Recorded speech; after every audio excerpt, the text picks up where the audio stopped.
नमस्कार दोस्तों, स्वागत है आपका इस वीडियो में। दोस्तों हमने पिछले वीडियो में 1 kVA स्टेबलाइज़र का फुल वाइंडिंग डाटा हमने बताया था। तो कई लोगों का कमेंट आया था कि भाई आप 5 kVA स्टेबलाइज़र का फुल वाइंडिंग डाटा और वो ऑटोमेटिक वाइंडिंग डाटा के बारे में बताओ। तो दोस्तों आज हम इस वीडियो में 5 kVA stabiliser fully automatic winding data step by step बताने वाले हैं। इसमें हम बात करेंगे कि अगर आप 5 kV का स्टेबलाइज़र बांध रहे हैं, घर पे बांध रहे हैं, या अगर आप दुकानदार हैं तो बांध रहे हैं, तो उसमें कोर कितना नंबर का लगेगा, बोबिन साइज़ कितना नंबर का, बोबिन साइज़ ये जो होगा वो कितना इंच का होगा, प्राइमरी वाइंडिंग वायर नंबर कितना का होगा, जो होता है 30 नंबर, 12 नंबर, 14 नंबर, 10 नंबर, ये सारे जो वायर का जो गेज होता है वो कितना गेज नंबर वाला होगा। फिर सेकेंडरी वाइंडिंग का जो वायर गेज होगा वो कितना नंबर का होगा। उसके बाद इन सब में हमको कितना कितना टर्न पे हमको कब कब हम लूप निकालेंगे। उसके बाद टोटल टर्न कितना होगा प्राइमरी वाइंडिंग का, सेकेंडरी वाइंडिंग का, सारी चीज़ों की जानकारी आपको इस वीडियो में मिलेगी। उसके बाद आपको यहाँ पे जो कोर है वो कोर कितना नंबर का यूज करना है, जिससे कि हमारा 5 kV का स्टेबलाइज़र बन जाए और वो पूरा बिल्कुल जैसे कंपनी वाले जो आते हैं बिल्कुल आवाज़ नहीं करते। बिल्कुल अगर आप इस डाटा के हिसाब से स्टेबलाइज़र बांधते हैं या बनाते हैं तो आपको बिल्कुल भी आवाज़ की समस्या देखने को नहीं मिलेगी। काफ़ी अच्छा लोड चलेगा और काफ़ी अच्छा उसमें आप हैवी चीज़ें भी उसमें चला सकते हैं। तो चलिए शुरू करते हैं दोस्तों। तो दोस्तों इसमें जो बोबिन का साइज आपको लेना है, वो अगर आप एक अच्छा स्टेबलाइज़र बनाना चाहते हैं 5 kV का बिल्कुल एक्यूरेट डाटा के साथ, तो बोबिन का साइज आपको कम से कम 4 इंच लेनी है। जो एक 5 kV का स्टेबलाइज़र में जो होता है वो 4 इंच का होता है। अगर आप 4 इंच के बोबिन में स्टेबलाइज़र बांधते हैं, ट्रांसफार्मर बांधते हैं, तो आपका बिल्कुल भी बहुत ही अच्छा बनेगा स्टेबलाइज़र। और कई 3.5 इंच की भी बोबिन यूज करते हैं। तो अगर आप 4 इंच में 4 इंच वाला बोबिन में ट्रांसफार्मर बांधते हैं तो काफ़ी अच्छा बनेगा। 3.5 इंच में भी बनता है, लेकिन वो जैसे होता है ना कि आप कम कोर यूज कर रहे हैं, कम इंच वाला बोबिन यूज कर रहे हैं, तो आपका लोड भी कम चलेगा। तो अगर आप अच्छा लोड वाला 5 kV स्टेबलाइज़र में एक बहुत ही अच्छा 5 kV का स्टेबलाइज़र बनाना चाहते हैं तो आपको कम से कम 4 इंच का बोबिन यूज करना ही चाहिए। दोस्तों आप कोर नंबर की बात करते हैं तो आप इसमें 8 नंबर का कोर भी यूज कर सकते हैं। 8 नंबर का कोर भी यूज कर सकते, नहीं तो आप 8B भी इसमें यूज किया जाता है। तो 8 नंबर का कोर आपको ज़्यादा अच्छा रहेगा, तो आप 8 नंबर का कोर ही इसमें यूज करें, ज़्यादा अच्छा रहता है। दोस्तों हमें 5 kV स्टेबलाइज़र वाइंडिंग में हमें कोर नंबर पता चल गया, कितना इंच का बोबिन यूज करना है उसका पता चल गया, प्राइमरी वाइंडिंग का वायर कितना गेज नंबर वाला होना चाहिए, सेकेंडरी वाइंडिंग का वायर कितना गेज नंबर होना चाहिए। तो दोस्तों अब हमें रह गया सिर्फ वाइंडिंग करना। तो अब हम वाइंडिंग इसमें करेंगे। तो वाइंडिंग करने के लिए हम यहाँ पे एक डायग्राम बना लेते हैं जिससे कि पता चल जाएगा। दोस्तों ये हमारा बोबिन रहेगा और इसी में हम वाइंडिंग करेंगे। तो हम यहाँ से शुरू करते हैं नीचे से, क्योंकि फिर ऐसे घूम के वापस आएगा तो ज़्यादा आसानी रहेगा समझने में। तो यहाँ से आपको एक 12 नंबर 12 नंबर के वायर से आपको वाइंडिंग करना चालू करना है। ये प्राइमरी वाइंडिंग है, यहाँ लिख देता हूँ प्राइमरी वाइंडिंग। यहाँ से आपको 12 नंबर के तार से आपको वाइंडिंग करना चालू करना है। ये जो बोबिन है इसमें आपको 12 नंबर का तार लेना है और लपेटना चालू कर देना है। इसमें आपको PVC पेपर लपेट लेना है पहले, उसके बाद आपको PVC पेपर लपेटने के बाद 12 नंबर के तार से आपको यहाँ पे वाइंडिंग करना, यानी गोल गोल लपेटना चालू कर देना है। उसके बाद लपेटते लपेटते आपको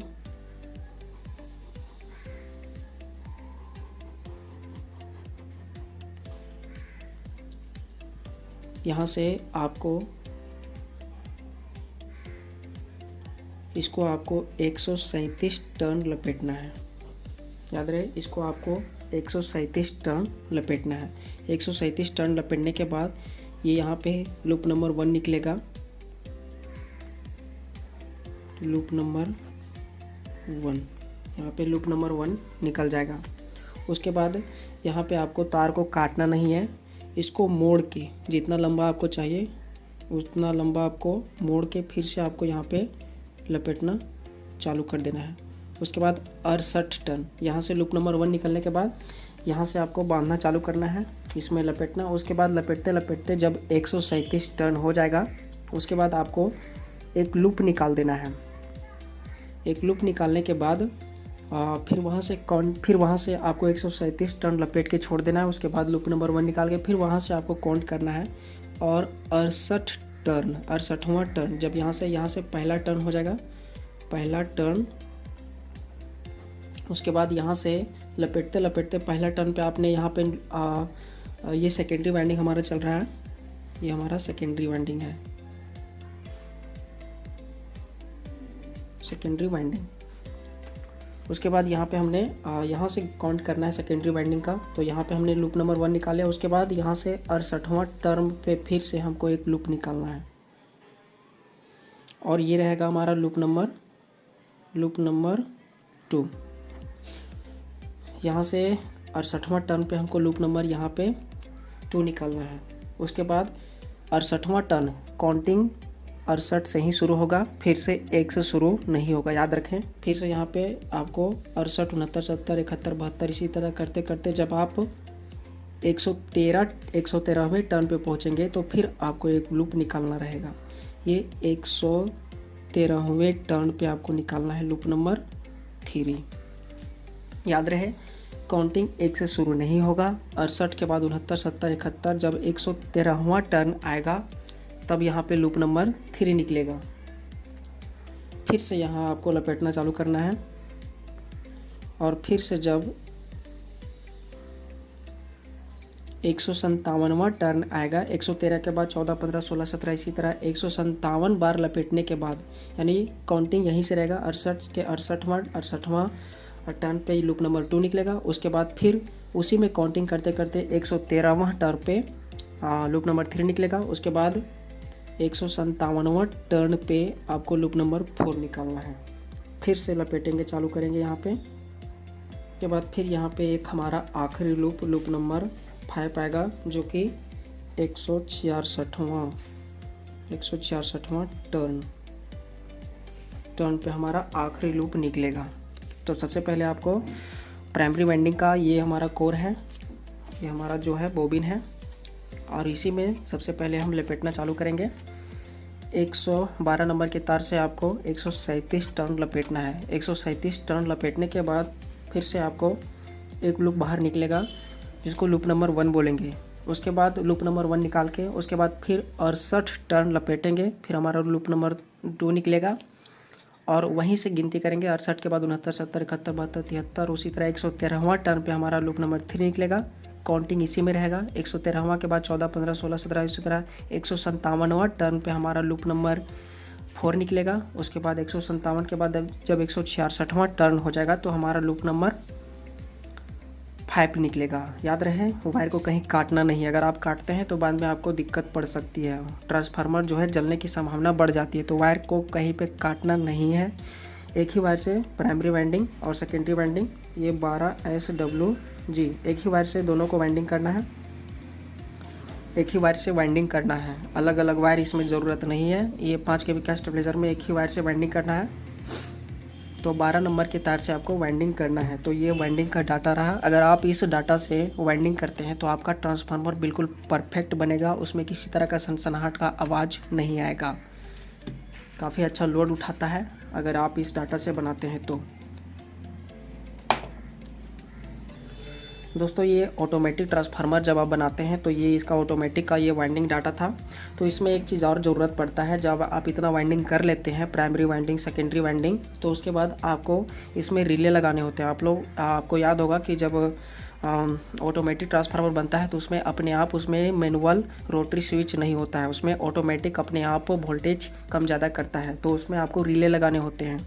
तो रिले को 12 वोल्ट या 24 वोल्ट आपको ये डिसाइड करना है कि आपने कौन सा रिले यूज कर रहे हैं। अगर आप 12 वोल्ट का रिले यूज कर रहे हैं तो आपको इसी में से 12 वोल्ट DC करंट आपको निकालना पड़ेगा। अगर आप 24 वोल्ट का रिले यूज कर रहे हैं तो आपको 24 वोल्ट इसी में से 24 वोल्ट का DC वाइंडिंग भी करना पड़ेगा।